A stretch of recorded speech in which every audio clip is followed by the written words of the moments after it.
cá estou eu mais uma vez para vos falar sobre a vida e a obra de um grande autor da literatura mundial. O meu nome é Sebastião Barata e hoje vou falar-vos de Virginia Woolf, que foi uma escritora, ensaísta e editora britânica, nascida em 1882 e falecida em 1941, célebre por apresentar nas suas obras questões políticas, sociais e feministas. Os seus trabalhos mais famosos são os romances Mrs. Dalloway e Orlando. Adeline Virginia Stephen Woolf, pelo casamento, nasceu a 25 de janeiro de 1882 em Kensington, Londres, na Inglaterra. Era filha do escritor, historiador, ensaísta e biógrafo Sir Leslie Stephen e da sua segunda esposa, Julia Princeps Jackson. Tinha 3 irmãos, uma meia-irmã, filha do primeiro casamento do seu pai, e uma meia-irmã e 2 meios-irmãos, filhos do primeiro casamento da sua mãe. A família residia em 22 Hyde Park Gate, em Kensington, em Londres. A elite intelectual e artística da época frequentava os saraus de Sir Leslie Stephen. Ao contrário dos irmãos que estudavam em Cambridge, Virginia estudava em casa com professores particulares, o que lhe desagradava profundamente. Foi educada por professores particulares e através de aulas com o seu pai. Foi influenciada pelo trabalho literário e pelo trabalho como editor do monumental Dictionary of National Biography do seu pai e também pela sua vasta biblioteca particular, de que resultou desde cedo a sua vontade de se tornar escritora. Em 5 de maio de 1895, quando morreu a sua mãe, Virginia, então com 13 anos, sofreu o seu primeiro colapso mental. A sua meia-irmã, Stella, tomou conta da casa da família, mas casou-se 2 anos depois e deixou a casa onde o seu pai vivia com as restantes 7 crianças e jovens. Infelizmente, Stella morreu pouco depois da lua de mel com uma peritonite. De 1882 a 1894, a família passou as férias de verão em Tollund House, a sua residência de verão, com vista para a praia de Portsmouth e para o farol de Godrevy Point, que aparecem em algumas das suas obras. Virginia Woolf escreveu diversos escritos e preparou-os para publicação. O primeiro trabalho publicado profissionalmente foi um artigo jornalístico sobre Haworth, a casa da família Brontë, no Times Literary Supplement, em 1900.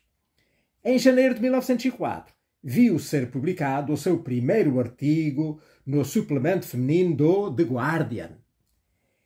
Em 22 de fevereiro de 1904, o seu pai morreu de cancro, o que significou o fim do período marcado pela difícil convivência imposta aos filhos pela forte personalidade de Sir Leslie.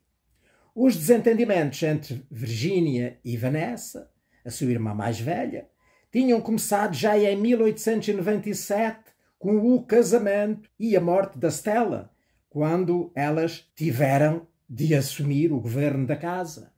Mas agravaram-se com a morte do pai.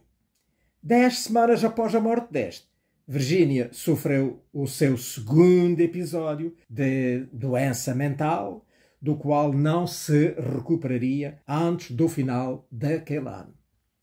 Há psicanalistas e biógrafos de opinião de que 2 dos meios-irmãos de Virginia a abusaram, ou pelo menos a tocaram de forma imprópria quando ela era criança, o que poderia ter causado a doença maníaco-depressiva de que sofreu toda a vida, que agora se chama transtorno bipolar.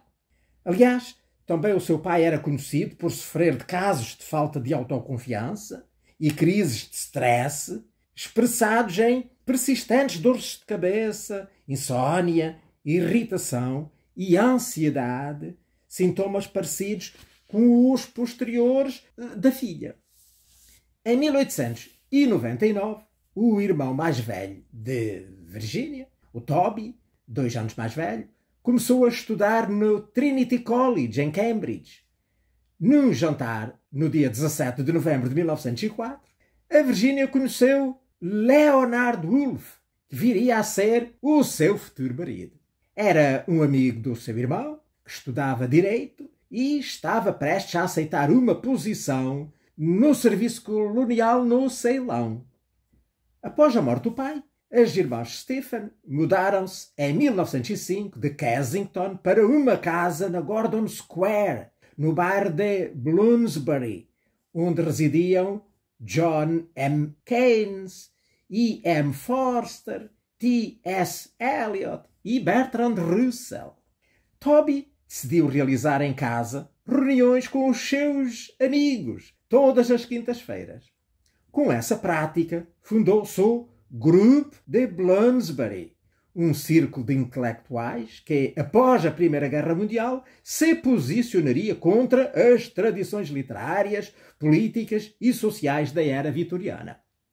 Neste círculo, além da Virginia, estavam incluídos escritores como Saxon Sidney Turner, David Herbert Lawrence, Lytton Stackey, Leonard Woolf, pintores como Margaret Gertler, Duncan Grant, Roger Fry, Vanessa, que era a irmã da Virginia, críticos como Clive Bell e Desmond McCarthy, e mesmo cientistas como o John Maynard Keynes e o Bertrand Russell.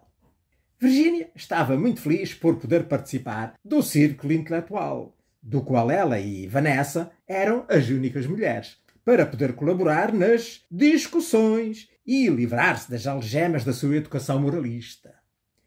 No mesmo ano, Virginia passou a escrever para diferentes jornais e revistas. A sua colaboração para o Times Literary Supplement durou até ao final da sua vida. Desde o final de 1907, Virginia deu aulas de literatura inglesa e história em Morley College, uma instituição de ensino para adultos trabalhadores. Em 20 de novembro de 1906, Toby Stephenson, o seu irmão mais velho, adoeceu com febre tifoide numa viagem à Grécia e morreu pouco antes de completar 26 anos. Uma perda difícil de ser superada por Virginia, que entrou numa nova e profunda crise.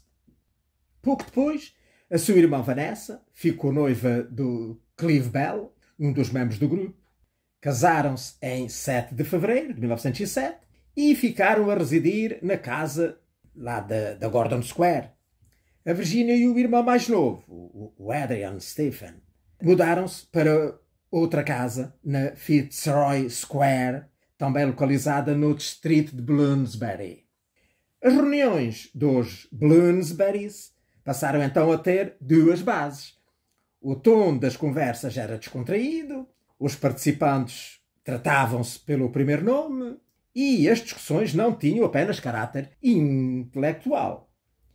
Eram encontrados nesses eventos convidados como o Winston Churchill e o D.H. Lawrence. No ano de 1909, a Virginia herdou 2.500 libras da sua tia Caroline Emilia Stephen, herança que facilitou a continuidade da sua carreira como escritora. Em 10 de fevereiro de 1910, Virginia, juntamente com Duncan Grant, o seu irmão Adrian Stephen e 3 outros Bloomsburys, organizaram o embuste de Dreadnought, fingindo ser uma delegação de 4 diplomatas abissínios, um membro do British Foreign Office e um intérprete, foram recebidos naquele navio de guerra altamente secreto, com todas as honras. Horace Cole, que pertencia ao grupo, enviou uma foto da recepção para o Daily Mirror e lá foi publicada.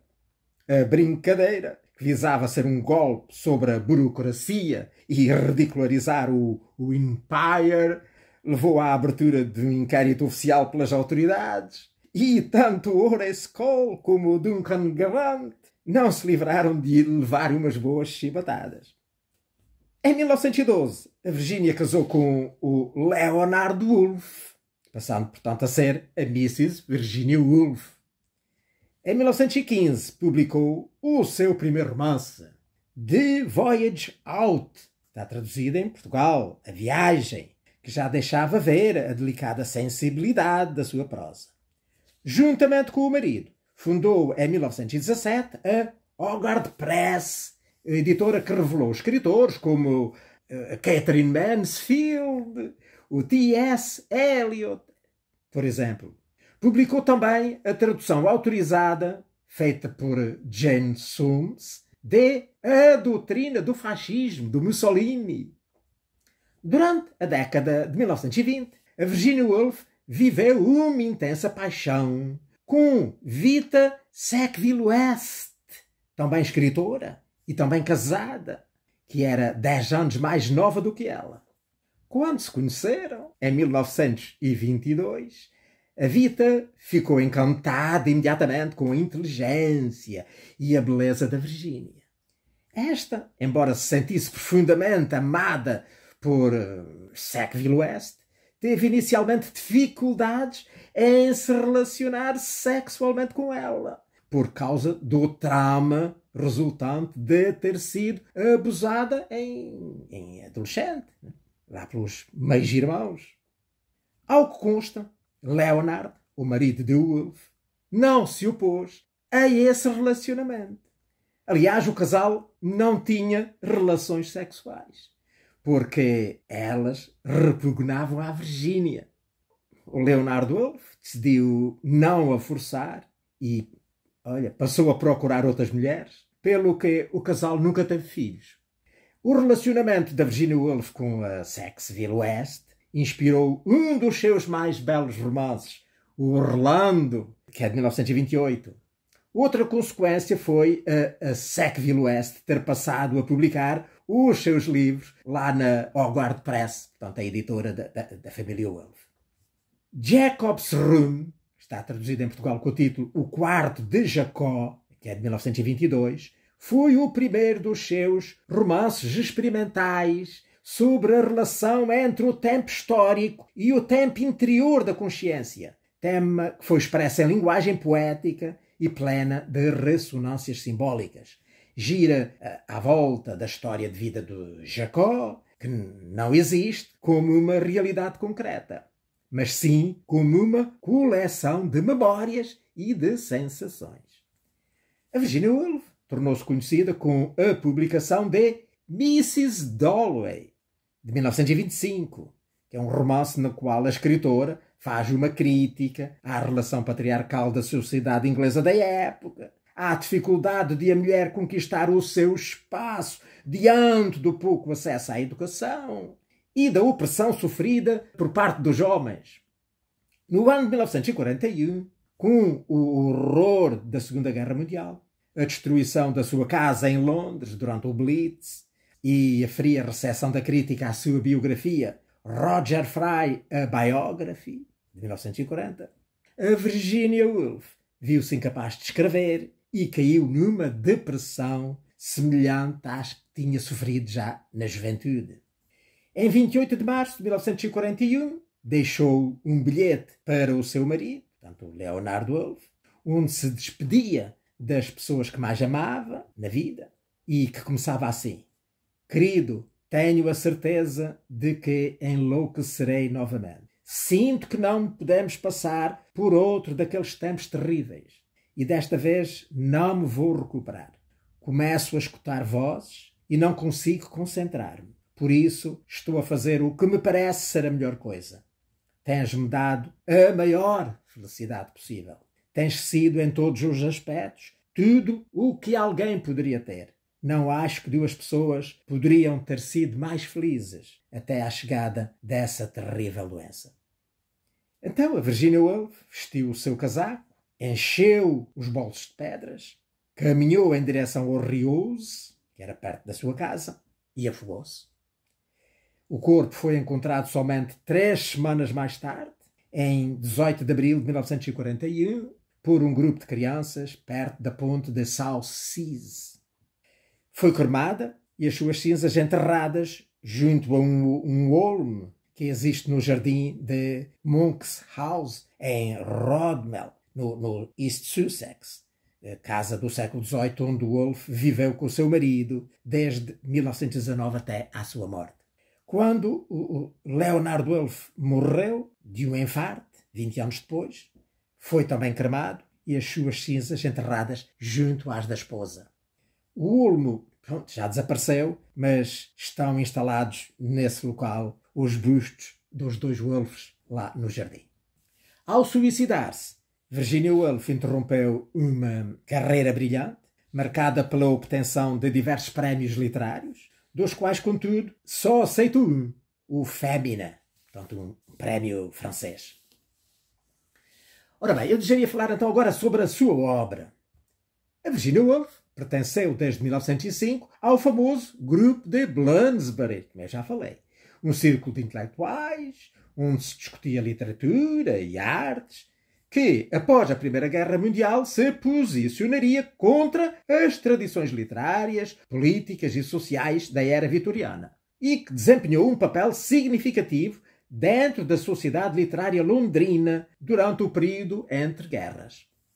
Em 1915, a Virginia Woolf estreou-se na literatura com o romance The Voyage Out, traduzido em Portugal com o título A Viagem, que abriu o caminho para a sua carreira como escritora de uma série de obras notáveis.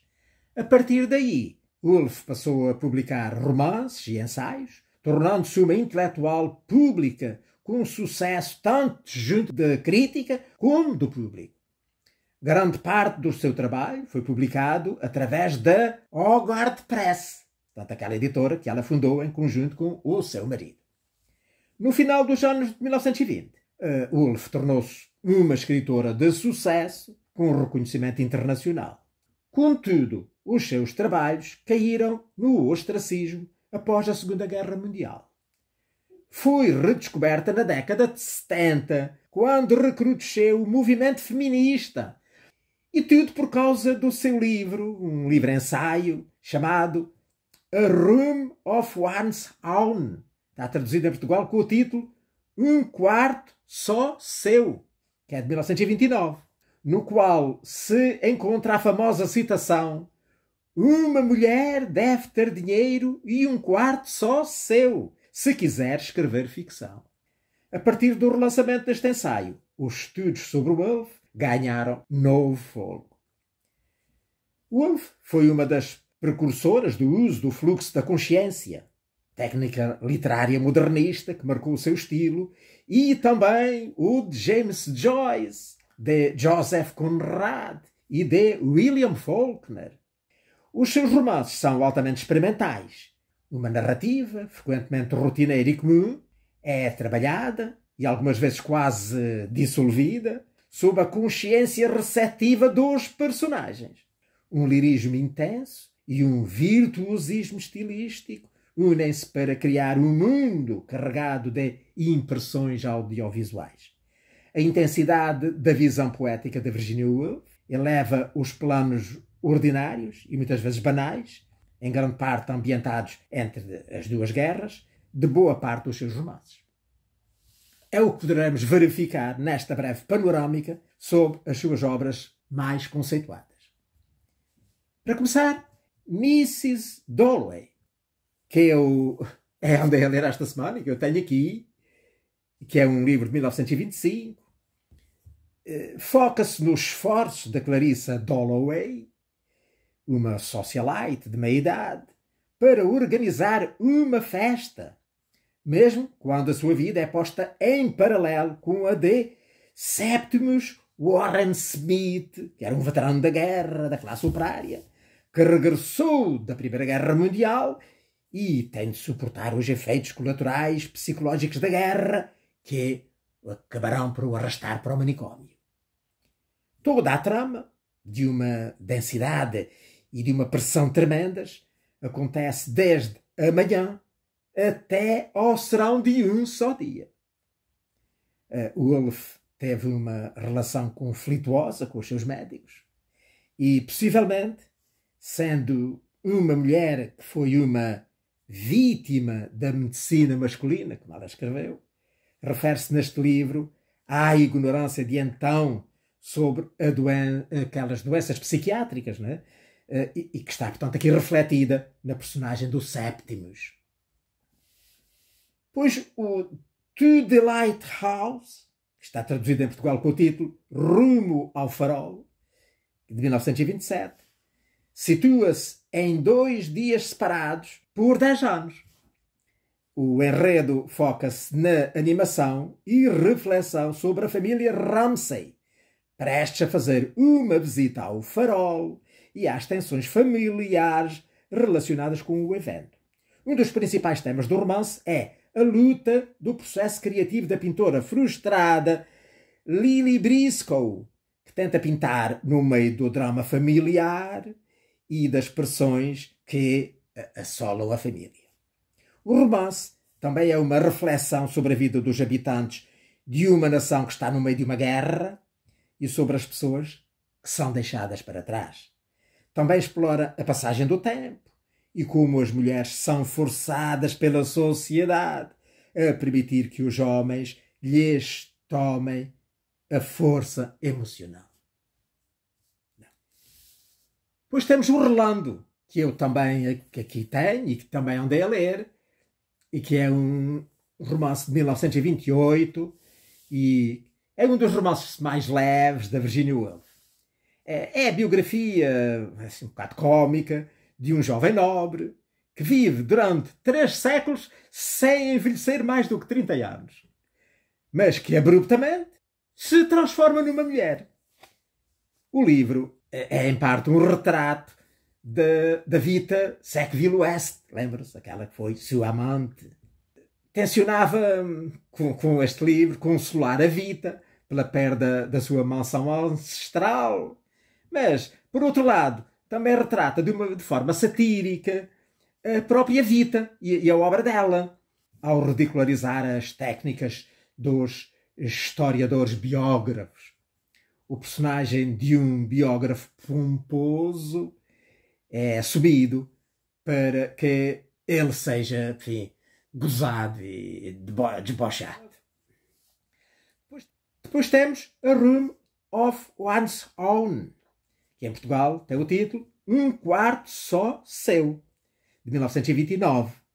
Um ensaio em que o texto é o de uma série de palestras proferida nos colégios femininos da Universidade de Cambridge sobre mulheres e sobre ficção, versando sobre as condições materiais e sociais necessárias para que uma mulher possa, se assim o desejar, escrever e criar, e explorando os efeitos da pobreza ou do constrangimento sexual na criatividade feminina, a Virginia Woolf ofereceu ao seu auditório e a todas as gerações que seguiram uma reflexão provocadora e estimulante sobre a condição da mulher e a alienação social a que foi desde a antiguidade sujeita num mundo dominado por homens. Considerado um dos textos mais importantes do século XX, portanto, este Um Quarto Só Seu, marca um momento fundador do feminismo moderno que devolve à esfera política uma luta antiga e justa, a da igualdade. Outro, The Waves, que em Portugal tem o título, a tradução literal, As Ondas, que é de 1931. É o mais radical dos romances de Virginia Woolf e um dos mais divulgados. Retrata, por meio da técnica do fluxo de consciência, a evolução interior de 6 personagens, desde a infância até à velhice, e a visão da existência humana como um processo que não conseguimos apreender de interações entre o mundo e a sensibilidade pessoal. Marguerite Yourcenar, que foi a sua tradutora para francês, escreveu assim este livro. As Ondas é um livro com 6 personagens, ou melhor, 6 instrumentos musicais, pois consiste unicamente em monólogos interiores cujas curvas se sucedem e entrecruzam, com uma segurança que lembra a arte da fuga do Bach. Nesta narrativa musical, os breves pensamentos de infância, as rápidas reflexões sobre os momentos de juventude e de confiante camaradagem desempenham o mesmo papel dos Allegri nas sinfonias do Mozart, abrindo espaço para os lentos andantes dos imensos solilóquios sobre a experiência, a solidão e a maturidade. As Ondas é uma meditação sobre a vida, mas igualmente um ensaio sobre a solidão. Depois outro, o Flush, a Biography, traduzido em Portugal com o título Flush, uma biografia, que é de 1933, é em parte ficção e em parte também a biografia real de um Cocker Spaniel que pertencia à poetisa vitoriana Elizabeth Barrett Browning. O livro foi escrito do ponto de vista do cão. Woolf teve a ideia de escrever este livro depois do sucesso da peça de Rudolf Bessier, The Barretts of Wimpole Street, que significa os Barretts da Rua Wimpole. Nesta peça, o Flush, portanto o cão, está no palco a maior parte do tempo que dura o espetáculo. Em Portugal, há também uma edição ilustrada desse livro que tem o título Flush, Biografia de um Cão. Between the Acts, Entre os Atos, de 1941, é a sua última obra, a que ela não fez a revisão final e que foi depois publicada pelo marido alguns meses depois da sua morte. Resume e amplia as preocupações principais da Woolf: a transformação da vida através da arte, a ambivalência sexual e a reflexão sobre temas referentes à passagem do tempo e da vida. É um romance inovador, em que as correntes de consciência das diferentes personagens se entrecruzam em torno de uma peça de teatro sobre a história inglesa que está a ser representada ao ar livre num dia de 1939 e que acaba por devolver aos espectadores o espetáculo que eles próprios representam. Não há uma coesão na experiência histórica das personagens, apenas fragmentos de memórias, diferentes impressões dos indivíduos sobre o passado. Através desta desconstrução, a Woolf visou explorar com essas diferentes experiências e memórias, formam a noção das pessoas sobre a história. Queria referir também ainda um outro livro, ou dois livros, The Common Reader, que significaria em português O Leitor Comum, de 1925, e outro, The Common Reader Second Series, ou seja, O Leitor Comum, segunda série. Este que saiu em 1932, portanto, 7 anos depois. Que são coleções de reflexões sobre a arte literária, desde a liberdade de criação até ao prazer de ler, baseadas em obras-primas de Joseph Conrad, Daniel Defoe, Dostoiévski, Jane Austen, James Joyce, o Montaigne, o Tolstói, o Chekhov, o Stern, entre outros clássicos. Portanto, são uma homenagem explícita da autora àqueles que, livres de qualquer tipo de obrigação, leem para seu próprio prazer pessoal. Uma seleção de 35 destas reflexões, reveladoras da busca de Virginia Woolf por uma estética não só do texto, mas da sua própria percepção, foi publicada em Portugal pela Relógio d'Água com o título Ensaios Escolhidos. Portanto, uma obra que vale a pena ler, sobretudo pelas pessoas que, como eu, adoram ler. A Virginia Woolf é considerada, portanto, uma das maiores romancistas do século XX e uma das principais modernistas. E pronto, olha, por aqui me fico. É o que tinha hoje para vos dizer sobre a Virginia Woolf, uma grande escritora britânica. Espero que tenham gostado deste programa. E espero também que Deus me dê vida e saúde para cá estar na próxima semana para vos poder falar sobre a vida e a obra de outro grande autor da literatura mundial. Ora, passem muito bem!